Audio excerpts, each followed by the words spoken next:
पंढरपूरमध्ये कार्तिक यात्रेतील क्षीण घालवण्यासाठी विठ्ठलाची प्रक्षाळ पूजा संपन्न। प्रक्षाळ पूजेनंतर विठ्ठलाचे सर्व राजोपचार पूर्ववत।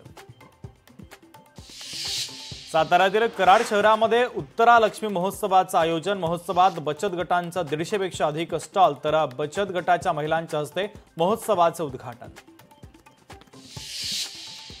वसई विरारमध्ये आगामी निवडणुकीआधी भाजपला धक्का। शेकडो कार्यकर्त्यांचा बहुजन विकास आघाडीमध्ये पक्षप्रवेश। वसई विरार महापालिकेवर बहुजन विकास आघाडीचा झेंडा फडकणार। बहुजन विकास आघाडीतल्या आयारामांनी व्यक्त केला विश्वास। सिंधुदुर्गात पालकमंत्री नितेश राणेंचा नागरी सत्कार। जिल्ह्यातील 132 वाडी वस्त्यांची आणि 25 रस्त्यांची जातवाचक नावे बदलण्याच्या निर्णयामुळे सत्कार। सोलापूरमध्ये राष्ट्रवादी शरदचंद्र पवार पक्षाच्या शहराध्यक्षपदी नरेश गादेकर यांची निवड। शहराध्यक्ष सुधीर खरटमल यांचा तडकाफडकी राजीनामा। जालन्यामध्ये रब्बी हंगामातील शेतकामांची लगबग। अंतरवाली सराट येथील सरपंचांच्या शेतामध्ये मराठा आंदोलक मनोज जरांगेंनी चालवला ट्रॅक्टर। मुकेश अंबानी यांची नाथद्वारा मंदिराला भेट।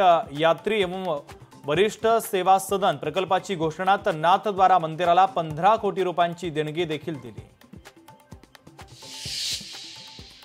मुकेश अंबानी यांनी केरळमधील गुरुवायूर येथील श्रीकृष्ण मंदिराला दिली भेट। मंदिराला मुकेश अंबानी यांच्याकडून 15 कोटींचं दान।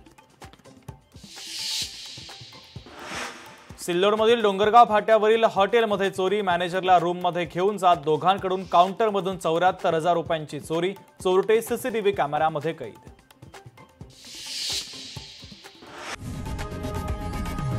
लोकशाही मराठी ऐका, पहा, जागरूक रहा।